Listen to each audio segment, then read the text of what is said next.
एक गवाही है, बजियाशी हमारे दरमियान में है। बजियाशी से बात करते हैं और इनसे पूछते हैं कि खुदा ने इनकी ज़िंदगी में क्या काम किया जिसकी ये गवाही देना चाहती है। मसीह में आप सबकी सलामती हो। मैं जब कल रात ड्यूटी से आई तो एकदम से मुझे आके पता चला कि जो मेरे बेटे को बहुत तेज़ बुखार था और मैंने उसी वक्त पास आपको फ़ोन किया और उन्होंने दुआ की। तो खुदावंद का शुक्र है कि इनका बुखार तो उतर गया, लेकिन जब ये सुबह चर्च के लिए हम तैयारी कर रहे थे तो इससे उठा नहीं जा रहा था और इसके जिस्म में एकदम से इतनी वीकनेस और कमज़ोरी और बहुत ज़्यादा फील कर रहा था। तो फिर पास आपको भाई को फ़ोन किया और उन्होंने प्रे की और खुदावंद की बड़ी शुक्रगुजारी करती हूँ कि हम चर्च में भी मौजूद हुए और सारा इज्जत सारा जलाल खुदा के नाम को के बेटे ने ढोलक भी प्ले की और खुदावंद ने अपने बेटे को अपने जलाल के लिए इस्तेमाल किया।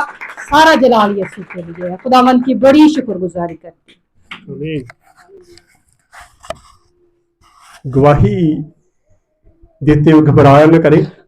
सैम के लिए जब रात को मुझे फोन आया, दुआ की, खुदा ने बुखार उतारा, फिर सुबह बाजी ने मुझे फोन किया कि भाई उससे चला नहीं जा रहा, और अभी आपने देखा ये दुआओं का रिजल्ट है। गवाही इस बात की है कि सुबह आके उसने यहाँ पे ढोलक भी प्ले की और हम खुदा उनके शुक्रगुजार हैं। शुक्रिया।